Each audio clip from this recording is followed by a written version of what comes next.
Hi everybody, welcome to my channel Frugalisama, where I talk about all things sewing. My name's Sam. I hope you had a lovely Christmas and looking forward to the new year. Today is day 43 of 100 days of sewing and I'm going to be talking about pattern hacking. First of all, I'd just like to say thank you so much to everyone who has subscribed and watched these videos so far. If you're new here, basically I talk about dressmaking and keeping sewing accessible to as many people as possible, whether that is talking about skills such as pattern hacking today or cost. So today I will be using the Vera pattern, which is the top that I'm wearing here, which is a free pattern from Forget Me Not Patterns, and I'm going to look at 3 ways in which to alter it to perhaps suit your style a little bit more. So if you're not familiar with the Vera pattern, it is designed for knit fabrics. It is a V-neck. It comes with these gathered sleeves into a deep cuff. You've got 3 sleeve alternatives in the original pattern, so you've got a narrower cuff, and then you can leave the cuff off altogether. So that's how it comes. If you want a full review on the Vera top, I've got a video about that which I will leave a link to, and I will leave a link to the pattern below as well. So the pattern as it is a lovely pattern, and it also has the opportunity to buy a scoop neck rather than if you do it like a V-neck, then that's just for £2 on the Forget Me Not website. But that got me thinking with the variations that you've got of other ways that you could hack it. So just very briefly, the Vera pattern is just a little bit beyond a basic t-shirt. So if you've never sewn with knits before and never sewn a neckband before, maybe you would like to start with something a little bit simpler like the Mandy Boat tee. I've got a full tutorial on that on my channel. And I will be using the Mandy Boat tee for some ideas later on as well. The suggested fabrics are for a viscose or a cotton jersey with about a 10% stretch, and the stretch needs at least to be going horizontally so that it will stretch across your bust. That's a 2-way stretch, even though it's only going one way horizontally, or you can have the 4-way stretch where it stretches vertically as well. Other fabric suggestions are a merino knit, and I like to wear medium weight double knit or a sweater knit as well. And all of those different fabrics will already give you a different look to the Vera top. This one is a cotton jersey, and you can see that it's got a nice drape to it, not a lot of structure to it.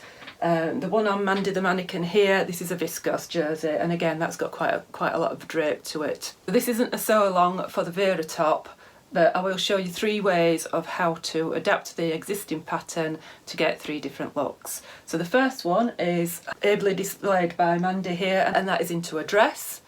And the second one is 2 for 1 on this one, and that is to put this turtleneck on here. So that's raising the neckline. And then the third one is just to swap out the sleeves for a woven. And here I've put something like a nice see-through on there just to give it a bit of a glam look. So I just wanted to be able to show you how easy it is to mash up a pattern. So first of all, a little bit of terminology about what pattern hacking is. And basically it's taking elements of a pattern that you already like and adding elements of your own. So perhaps you don't like the V-neck and you want to change the neckline, or perhaps you don't like the sleeves and you want to change the sleeves, or the hemline. So in this video I will show you ways to alter all 3 of those. But there are other ways that you can alter it as well. It depends on what your personal style is. So terminology wise, you will come across pattern hacking, pattern mashing, and pattern mashing is basically taking 2 patterns or maybe 3 patterns and incorporating elements that you like from the different patterns into one. It is also referred to as Franken patterning, just in case you've come across that somewhere. Terminology can blind you a little bit, but it's quite simple really. So all you're going to need for this tutorial is 2 different coloured pens and some tracing paper, and perhaps something to measure with, either a ruler, straight edge, and something with a curve. If you've got a French curve, that's fantastic. If not, just grab a plate or something like that. And if you're quite confident at drawing, I'm no artist, so I do need a few tools. You can do it freehand as well. It's not, you don't really need any specialist equipment. And obviously the original pattern. My first tip really is, no matter how many times you're going to hack this pattern, always work from your original pattern. That way any mistakes that you potentially make don't get carried through and perpetuated. So I've always taken the original pattern and drawn and traced from that, and then made my alterations on that tracing. My other tip is just to make the pattern as is first of all, just to make sure that it fits you. There's no point hacking away at a pattern and then finding that it's not going to fit. Have a look at the sizing, and it is true to sizing. I did find I made a size 38, I think. My third tip really is just when you are tracing, is just to make sure that you trace all the elements of that pattern onto your new pattern. I always write on front and back what pattern it is, what size I've made, and I always write on all the seam allowances as well. This particular pattern only uses 1/4 of an inch seam allowance, and it's quite easy to forget that, and it's quite important as well. If you are doing a pattern mashup with another pattern and it uses a different seam allowance, then you need to be aware of that, because you want to make sure that any hacks, the seam allowances are going to be consistent. So the first hack is probably the simplest, and that is just to lengthen it into a dress length. And I will show you how to do that in the video. But essentially what you need to remember is, rather than lengthening it from the bottom where the curve is on the hem, lengthen it from the waist lines on the original pattern. So we'll cut to some video and I will show you pictures of me wearing this dress as well. Okay, so I'm just going to start by tracing off the original pattern and giving myself plenty of space at the bottom of this tracing paper to extend it for a dress. If you're going to do it the same length that I'm going to do it, you'll need at least an extra 60 centimetres. So I'm just using the dot and cross paper so that I can line things up basically, and I'm only going to trace as far as this lengthen and shorten line, which is also where the waist stops. I'm going to draw a line across and start drafting down from there. So this is the front piece and it's to be cut on the fold, so make sure that you transfer all your markings across. I'm just using a quilting rule, you can use any marker. But this is where your dot and cross comes in, that you're making sure that everything's nice and straight and aligned.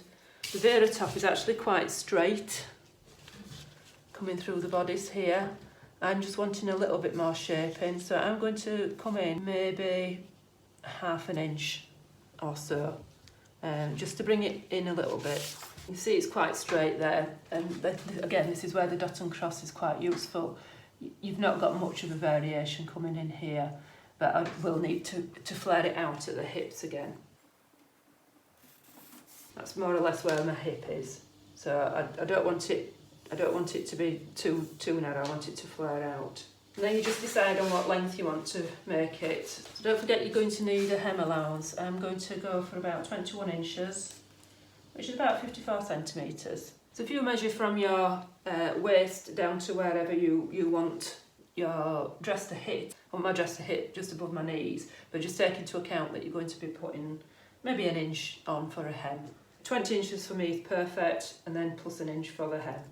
So I've just made a mark there, that's how far down I want it to come, and then you just need to decide how much flare you want from the hip. So you don't want it coming straight down from the waist, and by the same token you don't want it coming straight down from the hip. And again, this is totally up to you, it's how far out you want it to come. I'm just basing it on a dress that I already have, so I'm coming out round about 14 3/4 an inch there, and that's where I'm going to mark it there. I'm wanting to gently come back out from the waist to the hip, back down to the bottom here, fairly straight, and then I need to put a slight curve on the bottom of the hem. So maybe your hem wants to be around about an inch higher up at the side seams. And again, your dot and cross will help you there, because these increments are round about an inch. So I'm just going to join up where I wanted my hip to come out at. You can do this freehand, you don't need all these fancy rulers, I've just got them so I'm going to use them. And then I'm just going to make that nice gentle curve up from here, from where the hip is up to the waist, just to even it off. Draw it straight for about 2 inches and then use your curve. If you've got one, gently bring that hem up there.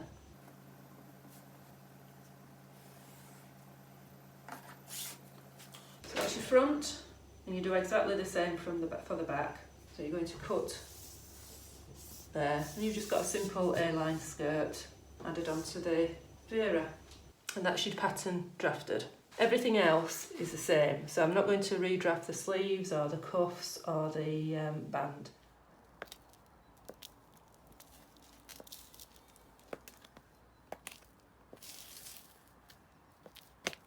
So the next one is equally as simple, and that is just swapping the sleeves out for a woven fabric. I've seen this on ready to wear items and I thought I'd give it a go. This black is something that I've had in my stash for a long time, and it's a crepe, it's a viscose crepe, and it's nice and stretchy and bouncy. The chiffon-y type fabric was just a remnant. I think I paid £1.50 for it.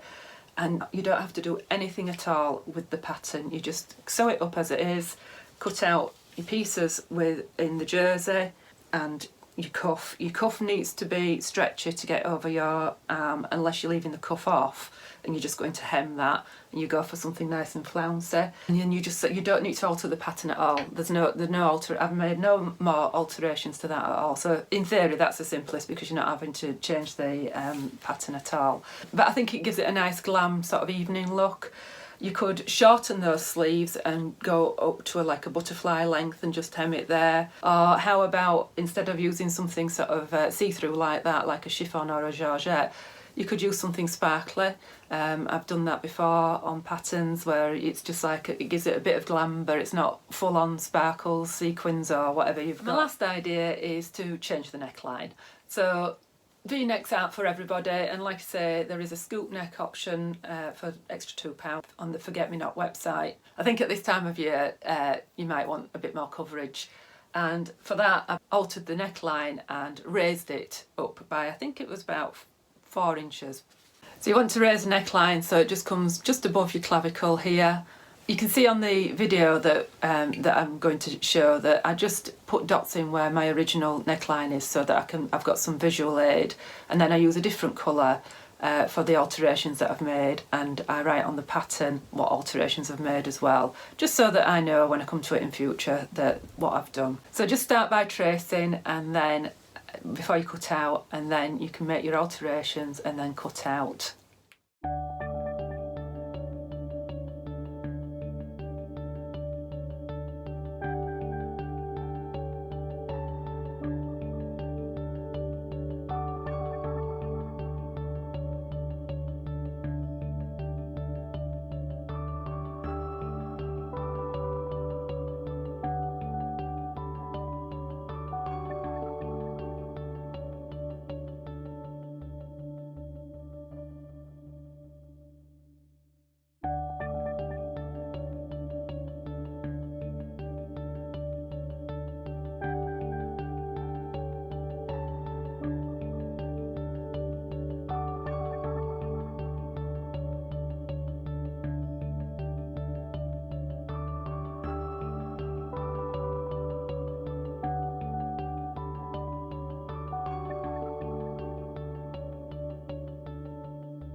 There's no need to mark your neckline notch because we're not using the band in the neckline.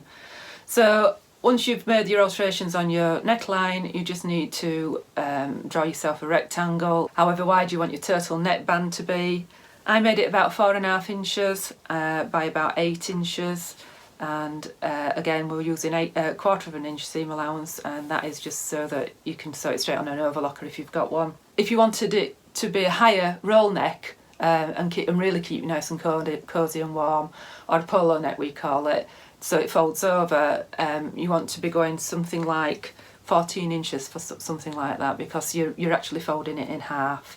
So once you've cut out your roll neck on the fold and sew the short ends together and then fold it in half and the lengthways, and then you just simply attach it to your neckline. You do that using the quartering method. So you make sure that your neckband is divided into 4 evenly, and that your neckline is divided into 4 evenly. And you just need to know that finding the centre front and back's easy enough.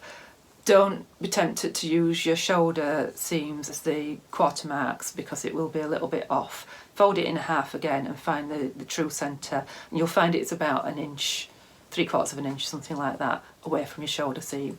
And that just gives you a nice even way of distributing your neckband.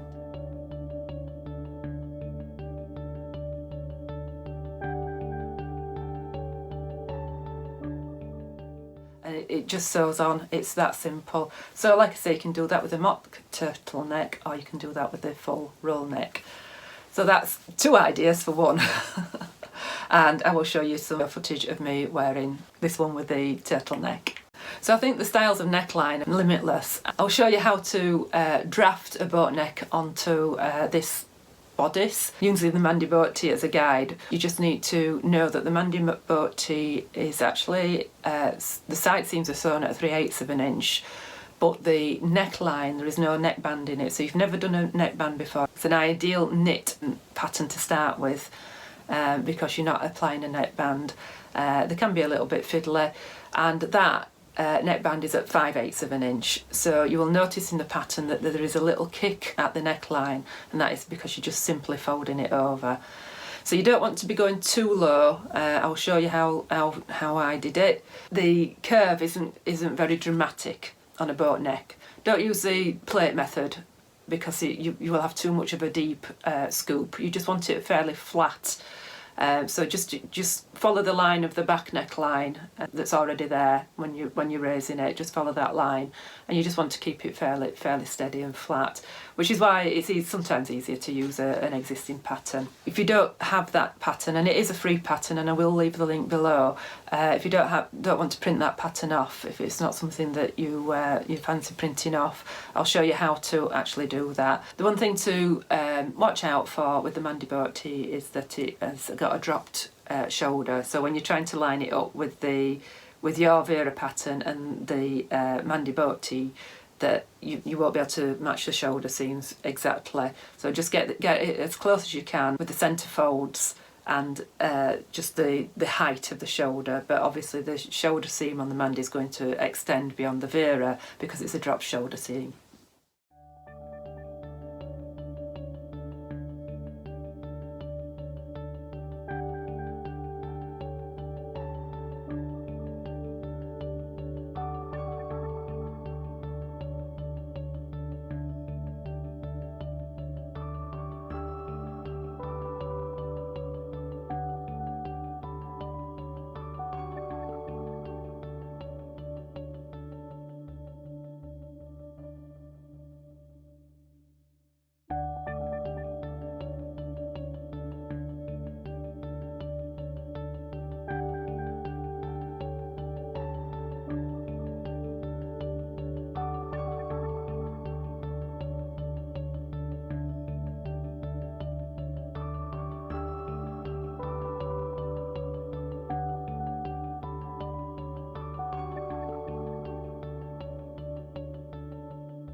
Another free pattern that you could use is the Uvita top by Itch to Stitch. That's also got a boat neckline on it, and that's a nice free pattern as well. So I'll leave that below as well. So a couple of more ideas that I've had. I would like to try a square neckline. Did the Alison Co Zoom lesson where it was showing all sorts of different necklines, and I'd really like to try a square neckline on it.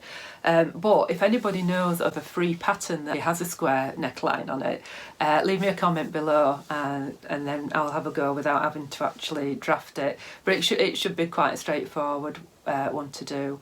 Other ideas would be to make this sleeve even more dramatic by using the slash and spread method and a puff at the top, a bit like the Tilly and the Buttons new pattern, the Billy.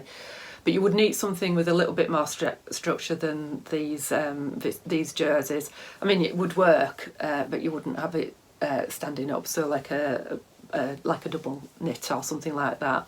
Just changing the fabric like I did with the sleeves just gives it a completely different look. So if you want me to do further tutorials on either of those ideas, leave me a comment below and I will certainly have a look at doing that if I can find the fabric for it. And I did try to do a tutorial on doing this V neckline and it didn't come out very well. Not the V neckline, the actual tutorial didn't come out very well. So next time I make the pattern up with the V neck, I will record that for you so that you've got that.